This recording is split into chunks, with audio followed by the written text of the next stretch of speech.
እሺ አብርሽ እንኳን ደህና መጣ። በአምስት ሶሎች ታምናለህ አብርሽ? አክቹአሊ ከልጁም ጋር እየሰማችሁ ነበር፣ ግን ቅድም እንዳልከው የተሻለው ሐሳብ የሚሆነው አንተም ስለእናንተ ከተናገርከው ላይ ጥያቄ ባነሳ አይሻልም? ከዛ በፊት በአምስቱ ሶሎች ላይ እናወራለን አብርሽ።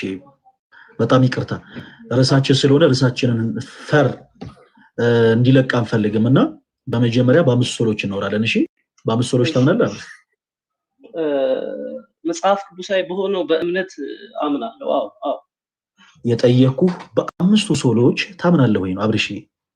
አዎ በአምስቱ ሶሎች ምን ናቸው አምስቱ ሶሎች?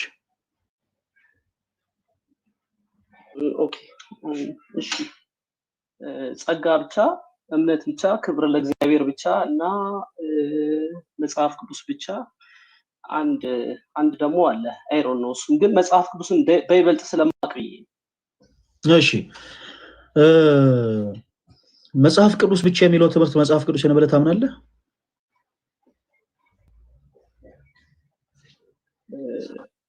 ከዛ ውጪ ሌላ ይኖራል እንዴ? ከመጽሐፍ ቅዱስ ውጪ ብቻ ይኖራል? ያልኩህን በደንብ አድርገህ አዳምጠኝ እሺ። መጽሐፍ ቅዱስ ብቻ የሚለው ትምህርት መጽሐፍ ቅዱሳዊ ነው ብለህ ታምናለህ ወይ? አዎ። በጣም ጥሩ። መጽሐፍ ቅዱስ ስንት መጽሐፍ ነው ብለህ ታምናለህ አብርሽ? 66 ነው። ቀን ነው ማን ነው?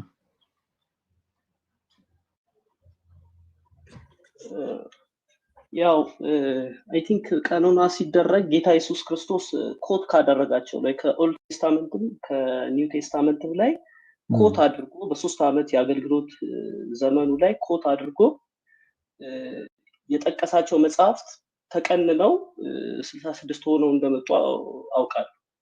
የቀነነው ማን ነው አብርሽ? ሐዋርያት፣ የእግዚአብሔር ሰዎች፣ ነቢያቶች ከብሉይ ኪዳን በነቢያቶች ጻፉት፣ ከአዲስ ኪዳን ደግሞ ሐዋርያት። እዚህ ላይ ብዙ መረዳት ያለ አልመሰለኝም። እናንተው እንለፈው። ስግደት ለእግዚአብሔር ብቻ ብለህ ታምናለህ? አዎ። ኦኬ፣ ስግደት ለእግዚአብሔር ብቻ እንደሚገባ የሚናገር እስኪ የመጽሐፍ ቅዱስ ማስረጃ ስጠኝ። ኦኬ፣ ስግደት ለሌሎች ያስፈልጋል የሚል የመጽሐፍ ቅዱስ ካለ ላሳይ ይችላል። አይ ኖ ባይኖርም ማሳየት እኮ አለብህ። ለምሳሌ እግዚአብሔር የለም ብሎ የሚያምን ሰው ሲመጣ አብርሽ እግዚአብሔር እንዳለ የማሳየት ግዴታ አለብን እኛ ምናምን ሰዎች። እንዲህ ካለ እንዲህ ከሌለ የሚባል ነገር የለም። እሺ አብርሽ፣ ለሌላው ጊዜ አሁን ያዘው ጭቅጭቅ አይደለም፣ ውይይት ነው። ውይይት ደግሞ ሰዎችን የሚያነጽ መሆን አለበት። ስለዚህ በመጽሐፍ ቅዱስ ማስረጃ ያመንከውን ነገር ታሳየናለህ። ከዛ በኋላ እንዲህ አይነት ነገሮች አሉ ወይስ የሉም አንተ መልሰህ የምትጠይቀን ጉዳይ ነው የሚሆነው። እኛ ብቻ ጠያቂዎች ያልሆነ ቅድም ለብዙዎች እድል ስንሰጥ እንደነበረው አንተም በተቃራኒው እንደዚህ የሚል ነገር አለ ወይ ብለህ መጠየቅ ትችላለህ። እሱን እናወራበታለን። ሰው ስግደት ለእግዚአብሔር ብቻ ይገባል ብለህ ታምናለህ? በመጽሐፍ ቅዱስ ብቻ ነው የምታምነው። ስለዚህ ከመጽሐፍ ቅዱስ ውጭ አታምንም። ሰው የምትሰጠን መጽሐፍ ቅዱስ የማስረጃ ነው ብለን እናምናለን። ስግደት ለእግዚአብሔር ብቻ ነው የሚገባው የሚል የመጽሐፍ ቅዱስ ማስረጃ ሲሰጠን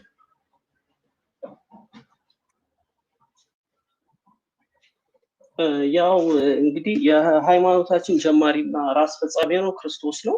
ክርስቶስ ምን አደረገ? አንድ ክርስቲያን ኢየሱስ ክርስቶስ ምን አደረገ የሚለውን በደንብ መመርመር አለበት፣ ማየት አለበት። ከዛ ባለፈ ደግሞ ሐዋርያቶቹ ያስተማሩት ትምህርት ምን ይመስላል የሚለውን በደንብ መቃኘት አለ።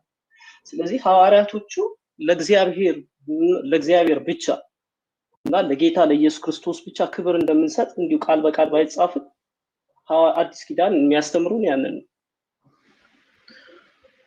አሁን ምን አለ መሰለህ አብርሽ፣ እኔ አሁን የምፈልገው ስግደት ለእግዚአብሔር ብቻ ይገባል የሚለውን መጽሐፍ ቅዱስ የማስረጃ ነው። ስለዚህ አሁን ምንድነው የምናደርገው? መጽሐፍ ቅዱስን እንገልጠው።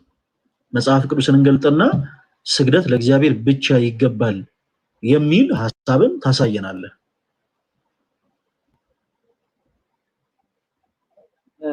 ኦኬ ሶ አንተ ለምን አሳይተህ አሁን አንተ ይሄን የከፈትከው ሰው ኦርቶዶክስ ለማድረግ ስለሆነ አንተ አሳይ ለሌሎች ስግደት ይገባል የሚል ሐሳብ አንተ ኦርቶዶክስ ለማድረግ አይደለም ላይቭ የከፈትኩት የፕሮቴስታንቱ አምስቱ ሶሎች ትምህርቶች ምንም አይነት መጽሐፍ ቅዱስ መሰረት እንደሌላቸው ለማሳየት ነው። ስለዚህ የጠየቅኩ መጽሐፍ ቅዱስ መሰረት እንደሌላቸው ላሳይ ነው። መጽሐፍ ቅዱስ መሰረት አላቸው ካልክ አሳየኝ እንጂ ኦርቶዶክስ የማረግ አይደለም። አሳየኝ እሰማሃለሁ እኮ ማስረጃ ስጠኛ። አው ያልከው ነገር መጽሐፍ ቅዱሳዊ ሳይሆን ምኑን ነው ስለ መጽሐፍ ቅዱሳዊ ነው አይደለም ብለን የምናወራው? መጽሐፍ ቅዱሳዊ ከሆነ በመጀመሪያ ይሄ በርደን ኦፍ ፕሩፍ እኮ ያለው አንተ ጋር ነው። መጽሐፍ ቅዱስ ማስረጃ ያወጣልን ሰዎች በማመናቸው ብቻ ነው ይቅርታ ስግደት ለእግዚአብሔር ብቻ ይገባል ብዬ አምናለሁ አልከን። ወንድማችን ያመንከውን እምነት በመጽሐፍ ቅዱስ ማስረጃ አስደግፈልን። ኦኬ ዌል ለምሳሌ ራእይ ላይ ስግደት ለእግዚአብሔር ብቻ የሚለው ሐሳብ መጽሐፍ ቅዱስ ላይ እንደሆነ የሚናገረው ራእይ ላይ ሲንበረከክ ዮሐንስ እንዳታደርገው ተጠንቀቃል፣ እኔ እንዳንተ ባሪያ ነኝ ሶ ይሄን ለእግዚአብሔር አድርገዋል። ምናልባት ይሄ መረጃ ከሆነ እስኪ አላውቅም። ጥሩ ሐሳብ ነው ያነሳው አብርሽ። መልአኩ አትስገድልኝ ያለው ስለ ትህትና ነው። ለምሳሌ በቅዱሳን የምንላቸው በአጠቃላይ ራሳቸውን ዝቅ የሚያደርጉ ትሁታን ናቸው። እሺ ትሁታን ናቸው። ለምሳሌ እመቤታችንን ላስታውስ። መልአኩ ቅዱስ ገብርኤል መጥቶ ሲያበስራት የክርስቶስ እናት እንደምትሆን እየነገራት፣ እርሷ ግን እኔ የእግዚአብሔር እናት ነኝ ሳይሆን እኔ ለእግዚአብሔር ባሪያው ነኝ ማለት ነበር የመረጠችው። ስለዚህ በቅዱሳን ትህትና በቃ ያለ ነው፣ የሚኖርም ነው፣ የሚታወቅ ነው። መልአኩ ስለ ትህትና ለኔ አትስገድ ብሎታል። ለኔ አትስገድ አለው። መልካም ነኝ እሱን እቀበላለሁ። አሁን እኔ ግን የጠየቅኩት ስግደት ለእግዚአብሔር ብቻ ነው የሚገባው መገባቱን የሚያብራራ የመጽሐፍ ቅዱስ ሐሳብ ነበር እየሰጠኝ አይደለም። ወደ እኔ ሐሳብ ልዙር። የምጠይቀው ጥያቄ አለ አብርሽ። ቅድሚያ ልሰላም ዝናብ እየዘነበ ስለሆነ ትንጫጫ ታበዛ። ኦኬ የምጠይቀው ጥያቄ ምንድነው? አትስገድ አለው። አትስገድ ከተባለ ተጠንቀቅ። አትስገድ ተባለ። እሺ አትስገድ ከተባለ ወይ ለምንኛ ትህትና ነው እንዲያ ነው እያልን ትርጓሜ ለምን እንሰጠዋለን? አትስገድ ነው ለእግዚአብሔር አድርግ ተብሏል። ይሄ ለትምህርታችን ነው የተጻፈው። ሶ ይሄን እንዴት ታየዋል? ያው እንደማይው እኮ ነገርኩህ እኮ አብርሽ። መጽሐፍ ቅዱስ ሁለት አይነት ስግደቶች እንዳሉ ይነግረናል። የአምልኮ ስግደትና የአክብሮት ስግደት።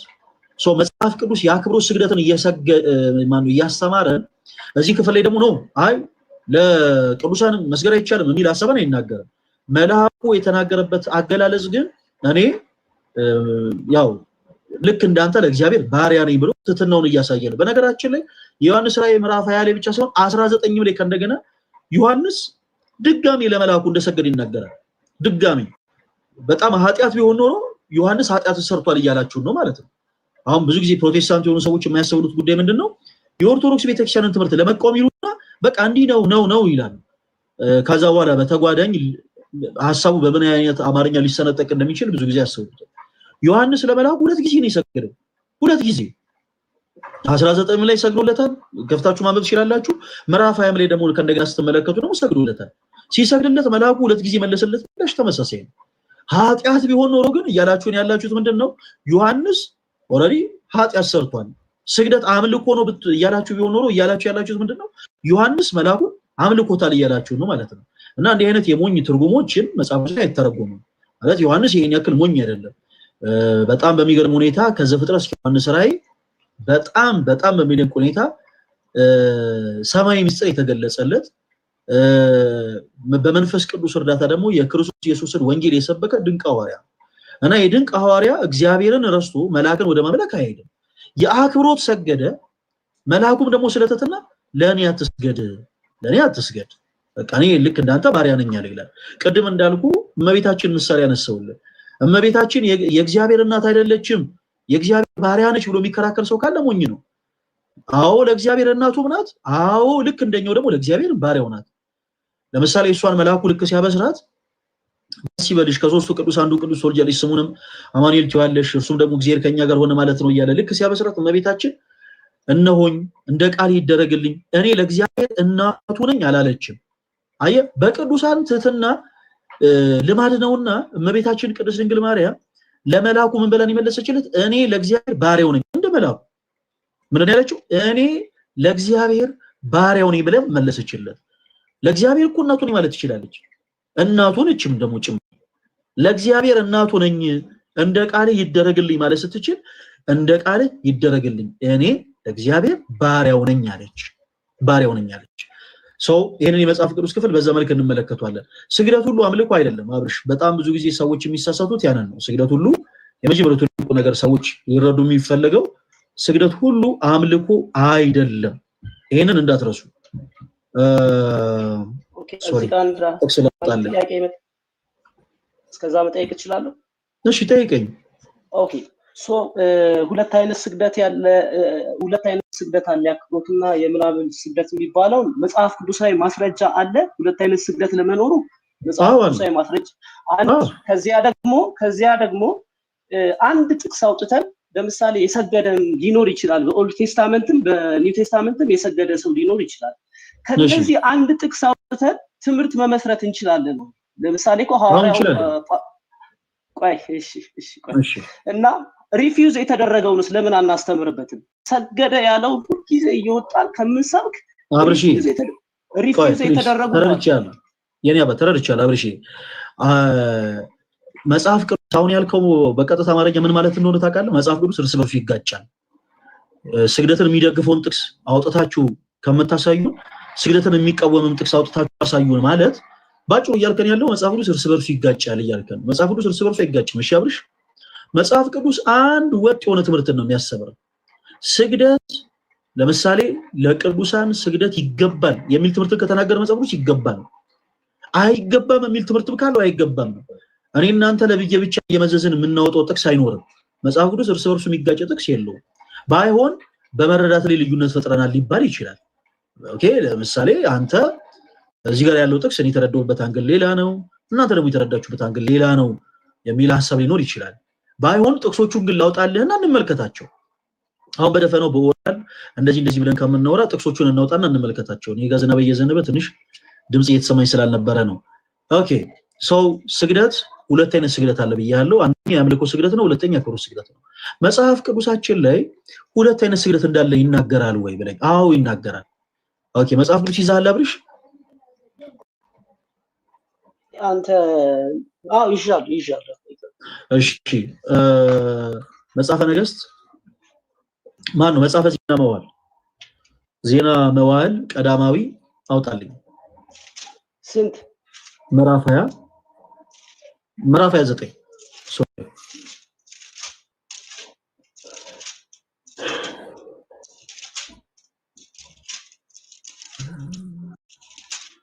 እሺ፣ አግኝቻለሁ። ኦኬ፣ ምዕራፍ 29 ቁጥር 20 አንብብልኝ እስቲ።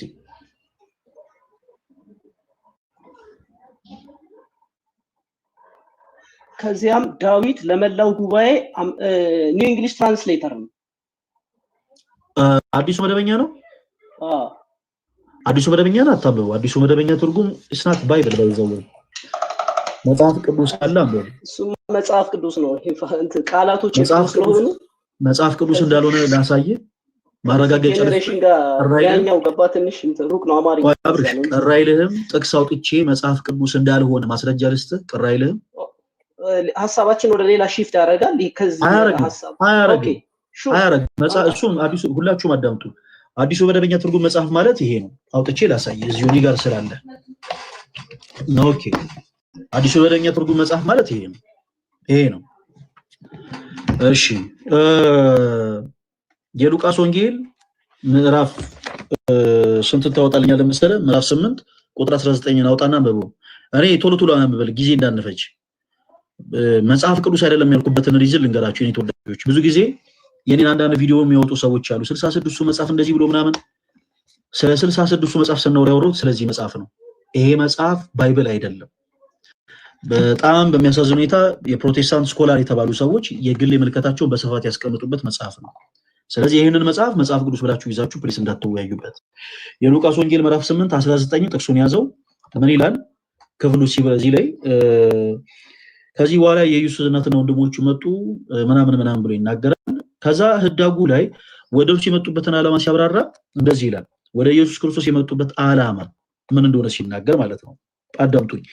የኢየሱስ እናትና ወንድሞቹ መጡ ይላል። ከዛ ወደ ኢየሱስ የመጡበት ዓላማ ይሄው አብዷል በማለት ሎቶ ስብሐት ክርስቶስን አብዷል በማለት ካለበት አስቸጋሪ ሁኔታ ነፃ እንዲወጣ ፈልገው ሳይሆን አይቀርም የሚል መጽሐፍ ነው።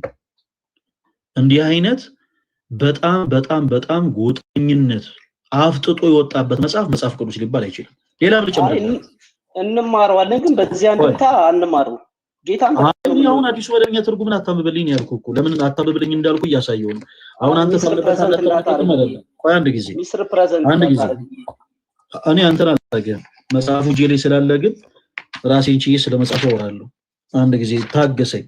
ኦኬ ትንቢተ ኢሳይያስ ምዕራፍ 7 ይሄኛው ደግሞ በጣም የሚያስቅ ነው። አሁን ወንድማችን አውጥቼ ላምበው ስላለ እንዳታነቡ ያልኩት ለምን እንደሆነ ላሳያችሁ ነው። ትንቢተ ኢሳይያስ ምዕራፍ 7 ቁጥር 14 እንደዚህ ይላል። ስለዚህ ጌታ ራሱ ምልክት ይሰጣችኋል፣ እነሆ ድንግል ትጸንሳለች፣ ወንድ ልጅም ትወልዳለች፣ ስሙንም አማኑኤል ብላ ትጠራዋለች ይላል። አብርሽ ነብዩ ኢሳይያስ በትንቢት ቃል እየተናገረ ያለው እዚህ ጋር ስለማን ነው? እነሆ ጌታ ራሱ ምልክት ይሰጣችኋል የተባለላት ድንግል ብሎ የጠራት ትጸንሳለች፣ ወንድ ልጅም ትወልዳለች፣ ስሙንም አማኑኤል ብላ ትጠራዋለች ብሎ ትንቢት የተናገረላት የአማኑኤል እናት የተባለችው ሴት ማነች? እዚህ ክፍል ላይ ማርያም ብሎ ባይጻፍም ማርያም ማለት ብዙም አይከብድም። ለምን ይከብዳል? ግልጽ እኮ ነው። እዚህ ክፍል ላይ ትንቢት የተናገረው ለእመቤታችን ነው። እንዴት አለን? የማቴዎስ ወንጌል ምዕራፍ 1 ከቁጥር 22 ላይ የእግዚአብሔር መልአክ ይሄ የተጻፈው ትንቢት እዚህ እንደሆነ ይናገራል። ክፍሉን ስታነቡት ማቴዎስ 1 22 23 አካባቢ ስታነቡት ምን ይላል? እነሆ በነብዩ ከእግዚአብሔር ዘንድ እነሆ ጌታ ራሱ ምልክት ይሰጣችኋል፣ ትጸንሳለች፣ ድንግል ትጸንሳለች፣ ወንድ ልጅም ትወልዳለች፣ ስሙንም አማኑኤል ብለው ይጠሩታል የተባለው ይፈጸም ዘንድ ይህ ሁሉ ሆነ ይላል። ኦኬ ትንቢቱ እዛ ጋር ተፈጸመ ማቴዎስ ላይ። ትንቢተ ኢሳይያስ ምዕራፍ 7 ከቁጥር 14 ላይ ደግሞ ትንቢቱ ተነገረ። በጣም በሚያሳዝናችሁ ሁኔታ እዚህ ክፍል ላይ ህዳጉ ላይ ይሄ ለማን የተጻፈው ተብሎ ሲጠየቁ ምን ብለው እንደጻፉ ልንገራችሁ ፕሊስ። ይሄን ልናገር። ድንግል ይላል ማብራሪያው ላይ ድንግል የኢሳይያስ የመጀመሪያ ሚስቱ ሻሪያ ሱብን ከወለደች በኋላ የሞተች ይመስላል። ተመልከቱ፣ የመጀመሪያ ሚስቱ ልትሆን ትችላለች አይደል? ከዛ ስለዚህ ሁለተኛ ሚስቱ የመጀመሪያ ሚስቱ ስለሞተች ስለዚህ ሁለተኛ ሚስቱ ልትሆን የታጨችው ልጃገረድ የሚያመለክት ሊሆን ይችላል። ከዛስ በዘፍጥረት 24:43 ላይ ልታገባ የደረሰች ልጃገረድ በተመሳሳይ የዕብራይስጥ ቃል ተጠቅሳለች። እዚህ ላይ የተጠቀሰችው ድንግል ማርያም ሳትሆን የሷ ምሳሌ ነች ይላል። አዳምጡ። እዚህ ላይ የተጠቀሰችው ሴት የድንግል ማርያም ምሳሌ እንደሆነች ያረጋግጥልናል። አማኑኤል እግዚአብሔር ከኛ ጋር የሚለው ስም አካዝ በጠላት በተከበበ ጊዜ እግዚአብሔር ከከበበው እንደሚወጣው ተስፋ የሚሰጥ ቃል ነው ይልና አማኑኤል የተባለን ልጅ የወለደችው ማርያም ብቻ እኮ ናት እንዳትሏቸው ምን ይላል መሰላችሁ? በጣም ያስቃል። አማኑኤል የሚለው ስም የማህር ሻላል ሃሽባዝ ሌላ ስምም ሊሆን ይችላል። አሉባልታ ሌላ ስምም ሊሆን ይችላል። ስለዚህ እዚህ ክፍል ላይ እነሆ ጌታ ራሱ ምልክት ይሰጣቸዋል፣ ድንግል ተብላ የተጠራች ድንግል ትጸንሳለች፣ ወንድ ልጅም ትወልዳለች፣ ስሙንም አማኑኤል ብላ ትጠራዋለች የተባለችው የኢሳይያስ ሚስት ነች ብሎ የሚናገር መጽሐፍ ነው። ጋይስ ፕሮቴስታንት የሆናችሁ ቶች ወንድሞች እኔ ጋር መታችሁ ስትወያዩ ይሄንን መጽሐፍ እንደ ማስረጃ አድርጋችሁ እንዳታቀርቡት። ሌላ አንድ የመጨረሻ ላሳያችሁ። አጠር አድርጌ ቶሎ የሚለው ወደ ርዕሳችን እንድንመለስ ነው። አብርሽ መልካም። በስላሴ አካላት መካከል መበላለጥ አለ ብለህ ታምናለህ? አረ የለም፣ አንድ ነው እንጂ አንድ አምላክ። እሺ አሁንም ሰጠንም ጥቅስ ያዘውና ህዳጉ ላይ በደንብ አድርገህ ይኸው። እሺ አንደኛ ቆሮንቶስ ምዕራፍ 15 ከስንት ላይ መሰላችሁ? ጌታ ኢየሱስ ቁጥር 28 ሁሉ ከተገዛለት በኋላ እግዚአብሔር ሁሉ በሁሉ እንዲሆን ወልድ ራሱ ደግሞ ሁሉ ላስገለጸለት ለእርሱ ይገዛል የሚል ክፍል አለ። ይሄንን ክፍል ሲያብራሩ በህዳጉ ላይ ምን ተብሎ እንደተቀመጠ ፕሊስ ተመልከቱ። በስላሴ እናምናለን የሚሉ ፕሮቴስታንቶች ስኮላሮቻቸው ስላሴን በጣም ከመረዳታቸው የተነሳ ምን ብሎ እንዳስቀመጡ እዩ። ላንብበላችሁ። መብራት ስለሌለ ነው ካሜራ ያላዘወርኩት። እኔ ላንብበላችሁ።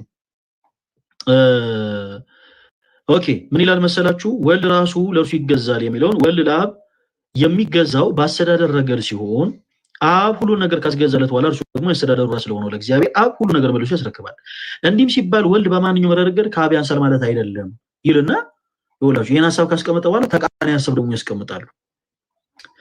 ሶስቱም የስላሴ አካላት በመለኮት በክብር እኩል ናቸው። እዚህ ላይ የተጠቀሰው የመገዛት ተግባርን የሥራ እርሻን የሚመለከት ነው ይልና በስላሴ አካላት መካከል አብ የበላይ አስተዳዳሪ ነው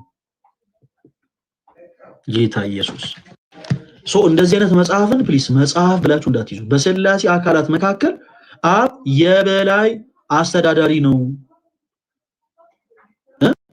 ጄም ነው፣ ጄነራል ማናጀር ነው፣ ሲኢኦ ነው።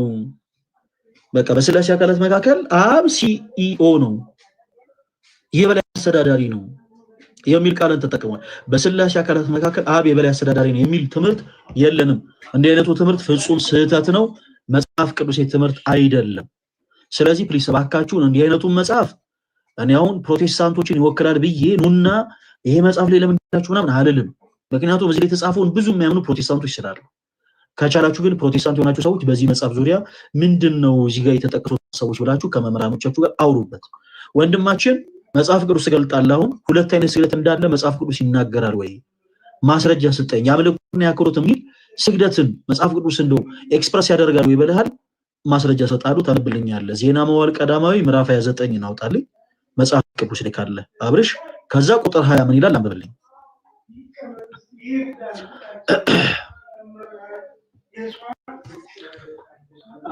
አንደኛ ዜና መዋዕል ቀዳማዊ ምዕራፍ 29 ቁጥር 20 ኦኬ እሺ። ከዚያም ዳዊት ለመላው ጉባኤ አምላካችሁን እግዚአብሔርን ወድሱት አላቸው። ስለዚህ አባቶቻችን አምላክ እግዚአብሔርን ወደሱ፣ በእግዚአብሔር በንጉሱ ፊት ተደፍተው ሰገዱ ይላል። መልካም ክፍሉ ውስጥ አነበው። እስኪ ከእንደገና ይቅርታ በደንብ አልሰሙክም። እስኪ ከእንደገና አንብበው። ምን ይላል?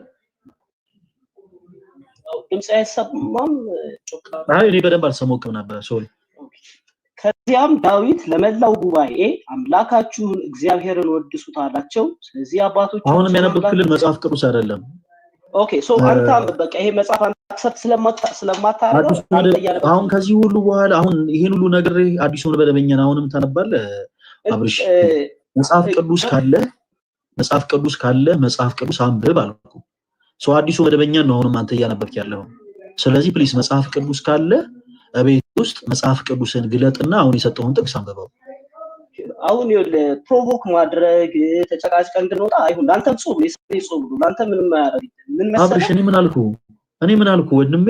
እኔ አሁን አዲሱ መደበኛ ትርጉምን እንዳታነበው ለኔ ላንተ እንደፈለክ፣ ለኔ ግን ማስረጃ ብለህ እንዳታነበው። ውስጡ በጣም ብዙ የተጋጩ ቃላቶች አሉ።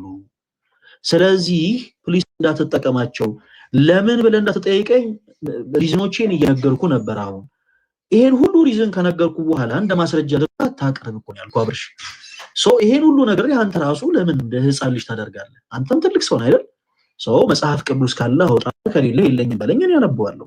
መጽሐፍ ቅዱስን ታወጣለህ። መጽሐፈ ዜና መዋዕል ቀዳማዊ ምዕራፍ 29 ቁጥር 20 ታነብልኛለህ። የግድ አዲሱ መደበኛ ትርጉምን አሁንም እኔ ካላነበብኩ አትበለኝ። እሺ እኔ አባት። ስለዚህ መጽሐፍ ቅዱስ አለ የለም አብርሽ? በአንተ መጽሐፍ ቅዱስ አንብበው፣ ግን አስተያየት መስጠት ትችላለህ። አንድ አስተያየት እሺ ስጠኝ። በስላሴ አካላት መካከል አብ የበላይ አስተዳዳሪ ነው ብለህ አታምን። በቃ አለቀ። ስለዚህ ስለማታምን አንተ ታምናለህ ብዬ በግድ በዚህ ሐሳብ አላወያይም። ያልኩ ግን አንድ ተባበረኝ ያልኩ ጉዳይ ምንድነው አብርሽ? መጽሐፍ ቅዱስን ስናነብ መጽሐፍ ቅዱስ የእናንተ 66ቱ መጽሐፍ ይገዛናል። እሱን አውጥታችሁ አንብቡት። ለምን የቃላት ለውጥ የለውም። በትክክል በመጽሐፍ ቅዱስ ማህበር ታተሞ የወጣ ቃላቱ ተመሳሳይ የሆኑ ስለሆነ ሐሳባችንን ለመተጋገዝ ይረዳናል። ስለዚህ ያንን መጽሐፍ አውጣና አንብበን ያልኩት በዛ መልኩ ተረዳኝ። ኦኬ አሁን እጅ ላይ ለጊዜው ያለው አዲሱ መደበኛ ትርጉም ነው። እኔ ላንብበል። ያዕቆብ ነው ማለት ነው አብርሽ። ሁለት አይነት ስግደት አለ ወይ?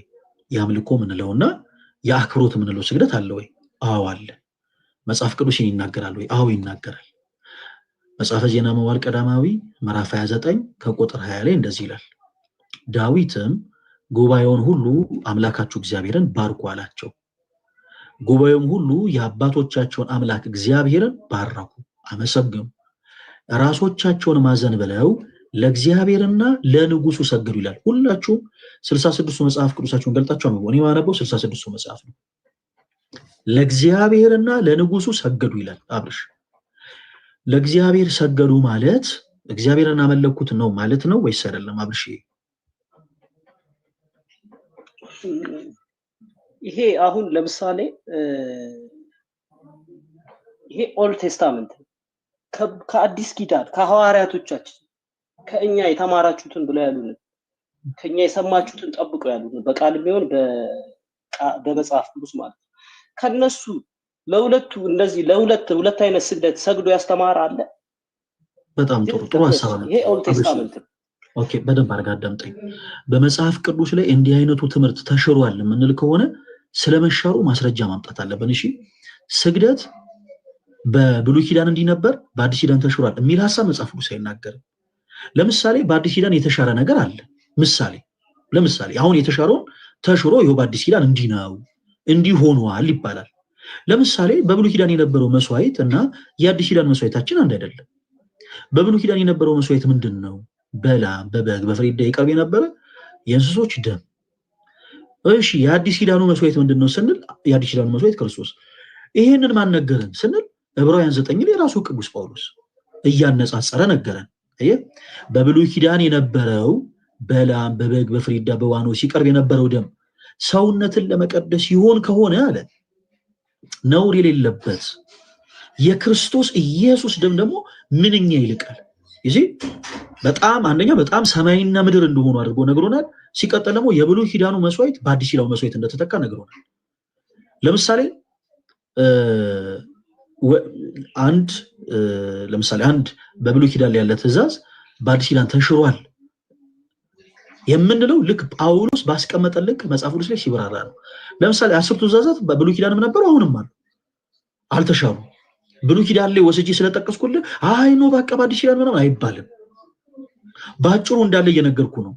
መጽሐፍ ቅዱስ ላይ ግን አይ የለም ልክ እንደ ብሉይ ኪዳን መስዋዕት ይሄም ደግሞ የብሉይ ኪዳን አገልግሎት ነው እና ቀርቷል የምትለኝ ከሆነ ግን በአንዱ ሐዋርያ ይሄ አገልግሎት ሜንሽን ተደርጎ ልክ ጳውሎስ የብሉይ ኪዳንን መስዋዕት ሜንሽን አድርጎ የብሉይ ኪዳንን ድንኳን ሜንሽን አድርጎ የብሉይ ኪዳንን ታቦት ሜንሽን አድርጎ እንደቀሩ በብሉይ ኪዳን እንደቀሩ እንደተናገረ ሁሉ ሜንሽን አድርጎ የቀረ እንደሆነ የተናገረ ሐዋርያ ልሰጠኝ ይገባል። ምንም በሌለበት አብርሽ ዝም ብሎ በአዲስ ኪዳን የለማ ምናምን አይባልም ለሌላው ጊዜ። ስለዚህ አልተሻረው እዚህ ክፍል ላይ ዳዊት ጉባኤውን ሁሉ እግዚአብሔር አምላካቸውን አመስግኑ አላቸው። ጉባኤውን ሁሉ እግዚአብሔር አምላካቸውን አመሰገኑ። ከዛስ ለእግዚአብሔርና ለንጉሱ ሰገዱ ይላል። አብርሽ ለእግዚአብሔር ሰገዱ ማለት አመለኩት ማለት ነው ወይስ አይደለም? አብርሽ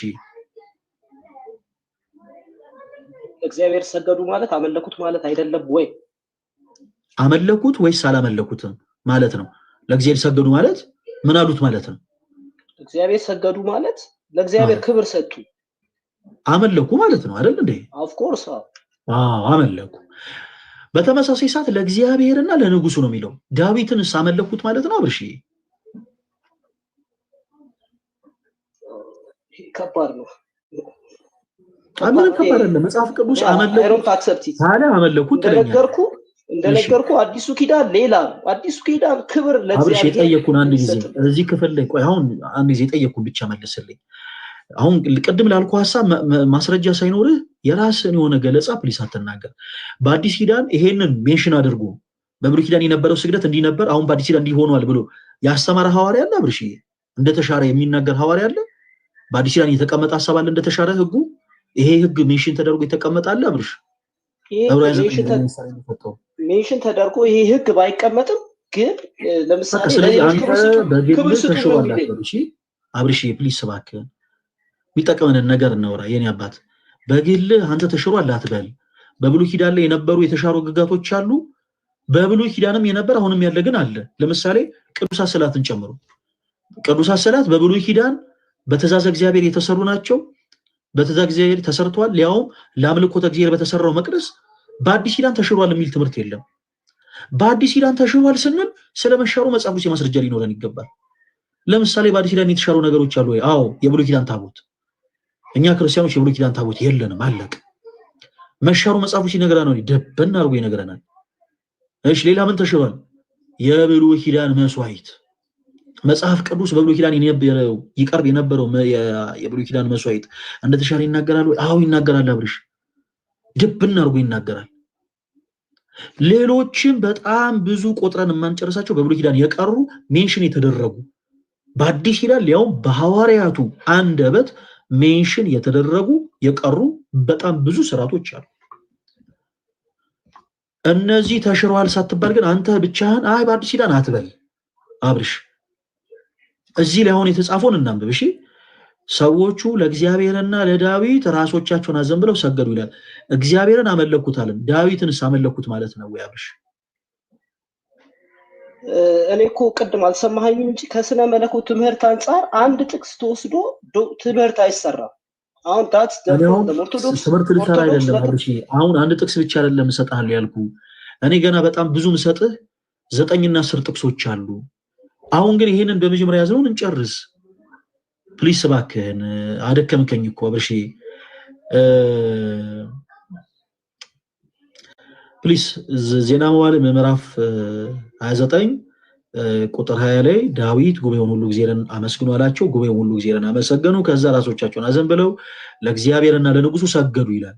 መጽሐፍ ቅዱስ የሚጀምረው ከማቴዎስ ወንጌል ነው እንዴ አብርሽ? አይደለም።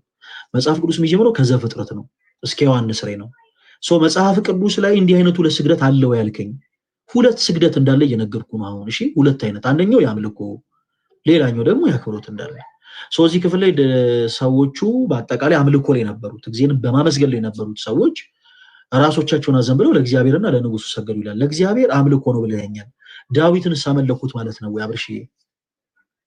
አሁን እንደምትመልስልኝ ተስፋ አደርጋለሁ።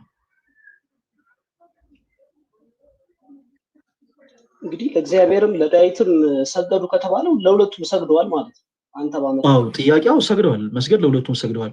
ለእግዚአብሔርን አመለኩት ማለት ነው ካልን ዳዊትንም አመለኩት ማለት ነው ወይ? ኦልሬዲ ሰግደውለታል።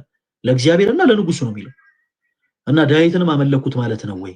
አዎ አመለኩት ማለት ነው ወይም ደግሞ አያመለኩትም ማለት ነው የሚለውን አቋም ፈልጌ ነው ማለት ነው። አሁን አንተ ጥቅሱን እንዳመጣው ለዳዊት ተሰግደዋል የሚል ሐሳብ ነው ማለት ነው። እንደዛ ማለት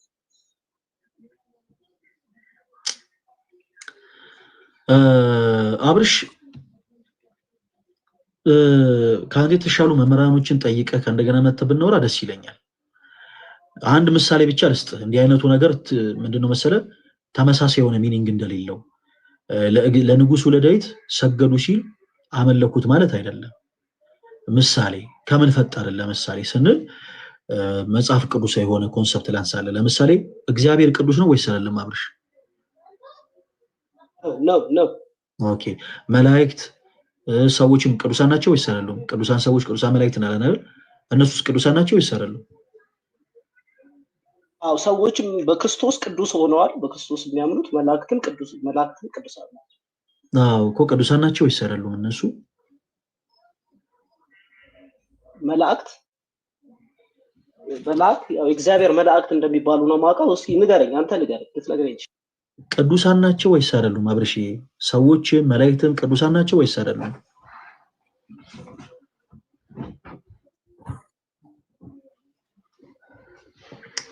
ናቸው። በጣም ጥሩ። ሰው ቅዱሳን መላእክት ቅዱሳን ሰዎች ስንልና ቅዱስ እግዚአብሔር ስንል አንድ ነው ትርጉሙ?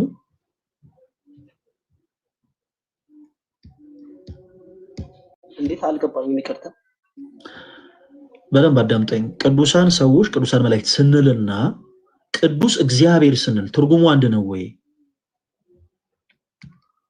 ሰው የእግዚአብሔርን ቅድስና ስለተካፈለ እንደ እግዚአብሔር ሙሉ በሙሉ ቅዱስ ነው ማለት አንድ አይደለም። ቴንክ ዩ።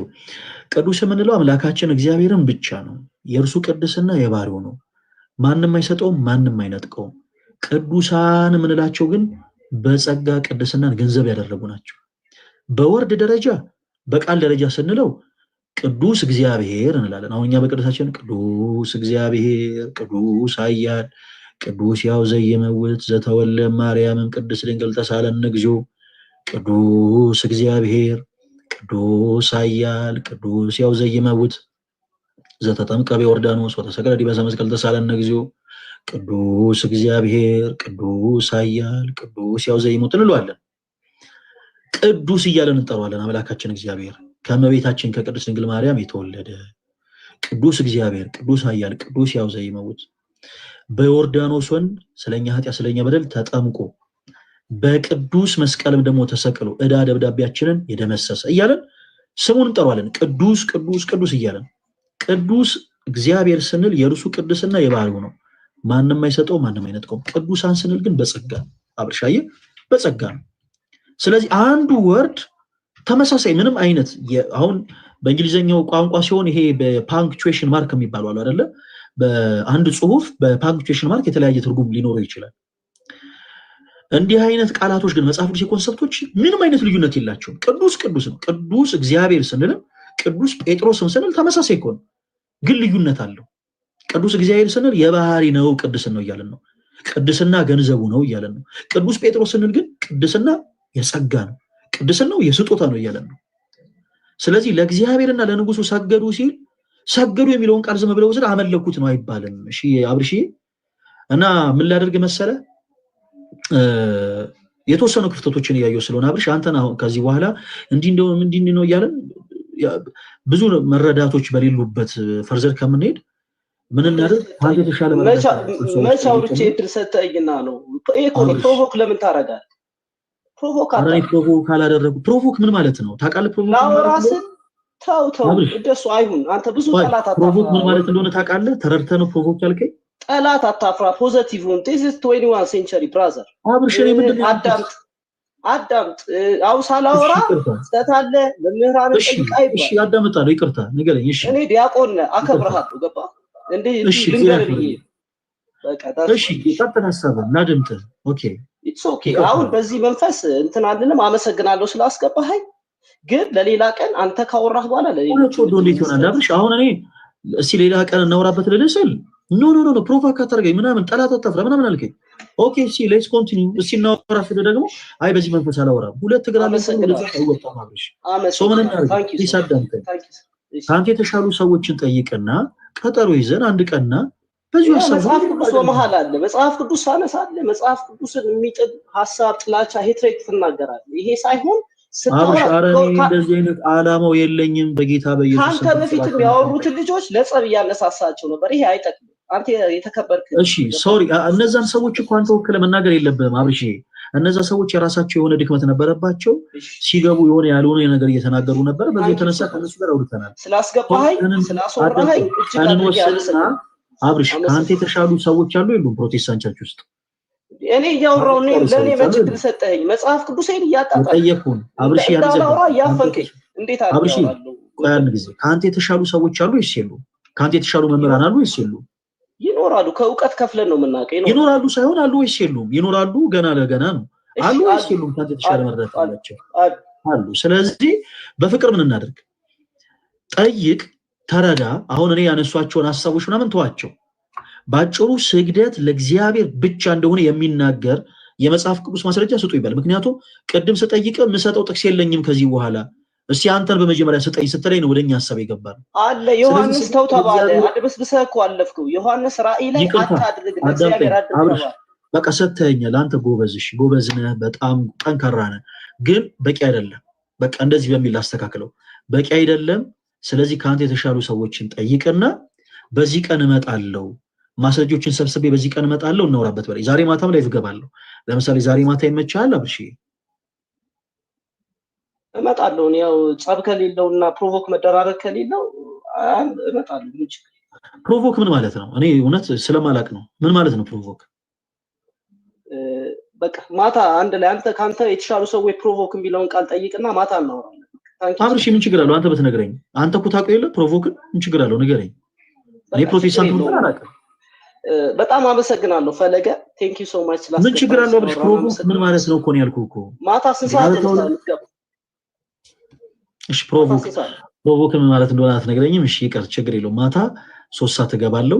የፕሮቴስታንት ትምህርትን ስግደት ለእግዚአብሔር ብቻ ሳይሆን ሌላ ምን እናወራለን መሰለ? ስለ ሳልቬሽን እናወራለን። እሺ ስለ ሳልቬሽን ሰዎች በማመናቸው ብቻ የዘላለም ሕይወትን ያገኛሉ የሚለውም ትምህርት ምን ማለት ነው? እኛ ፕሮቴስታንቶች የመጽሐፍ ቅዱስ ማስረጃ የምናደርገው ምንድነው? የኦርቶዶክሶችን ደግሞ ይሄ እምነትና ስራ የሚለውን ትምህርታቸውን በየትኛው ጥቅስ ነው የምንመታው? ይሄ ትምህርታቸው መጽሐፍ ቅዱስ እንዳልሆነ በምንድን ነው የምናስረዳው የሚለውን በደንብ ጠይቀ በፍቅር መቅረብ ትችላለህ አብርሽ። በዛው የምትጋብዘውም ሰው ካለ ምናልባት እንደውም ይሄ ሰው ከኔ ጋር ያለ ሰው ነው እንደውም የተሻለ ያብራራልኛል የምትለውን ሰው ካለ ጋብዝ፣ እኛም ኢንቫይት እናደርግልሃለን። እና በንግግሮቼ ካስቀየምኩ በጣም ይቅርታ ታደርግልኝ። እኛ በክርስቶስ ኢየሱስ እንወዳለን። አብሽ ታንኪ አመሰግናለሁ። እሺ አብርሽ ደህና ሁን።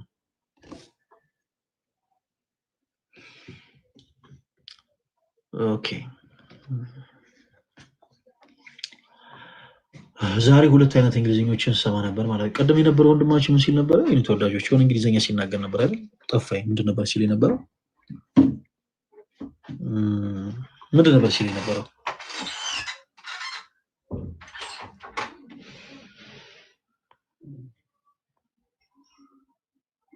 የሆነ ነገር ሲል ነበር፣ አስታውሱ በእናታችሁ።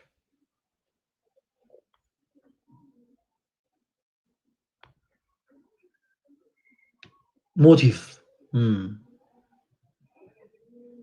አይ እኔ በሞቲቭ ነው የማወራው ይለኛል። ያኛው ምን ማለት ነው? ትንሽ ደከምኩኝ ዛሬ።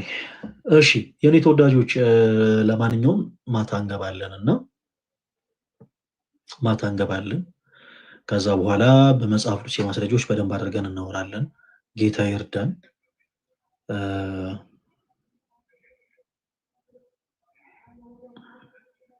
በንግግሮቼ ግን እውነት ያስቀየምኳችሁ ፕሮቴስታንቶች ካላችሁ ስለ እውነት በክርስቶስ ፍቅር ለምናችኋለሁ። ይቅርታ አድርጉልኝ። ሁላችሁንም በጣም ነው የምወዳችሁ። አይገልጸውም። ምክንያቱም እናንተን የመውደድ ግዴታ አለብን። የኔ ተወዳጆች እና በጣም ነው የምወዳችሁ። የጌታችን የኢየሱስ ክርስቶስ ጸጋና ሰላም ከሁላችሁ ጋር ይሁን።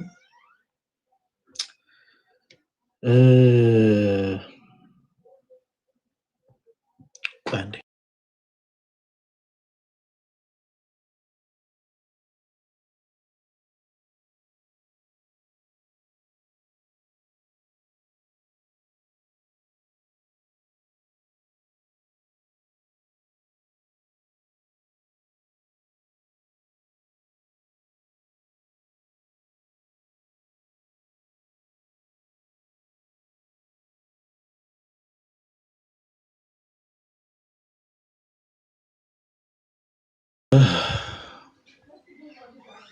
ሁላችሁንም በጣም ነው የምወዳችሁ። እሺ የኔ ተወዳጆች ስለነበረኝ ጊዜ ሁሉ አምላካችን እግዚአብሔር ስሙ የተመሰገነ ይሁን።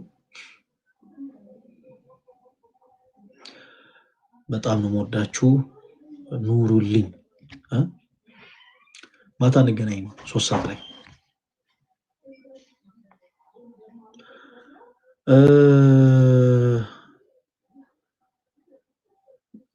ቀደም ወንድ ኮንክ ሲለኝ የነበረው ሰው ማን ነበር? ወይ ጌታ ወንድ ኮንክ አስገባኝ ምናምን። ወንድ ኮንክ ጋይስ፣ የመጽሐፍ ቅዱስ ኮንሰፕትን ለማውራት እኮ ወንድነት አይጠይቅም።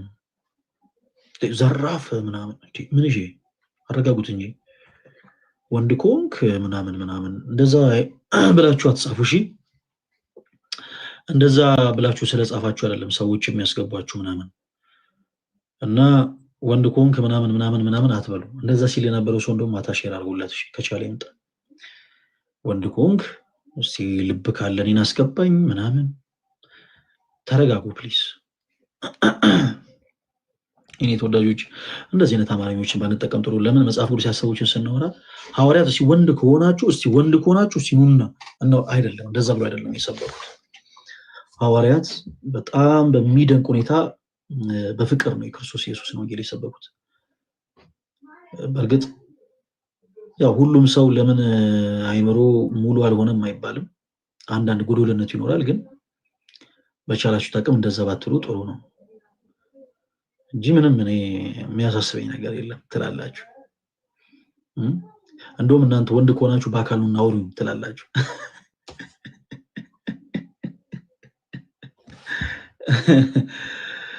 እሺ የኔ ተወዳጆች፣ የኔ ሁላችሁንም በጣም ነው የምወዳችሁ። ኑሩልኝ። ማታ 3 ሰዓት እንገናኝ። ማታ 3 ሰዓት በደንብ በከባድ ሪቫይቫል በዚህ በአመሶሎ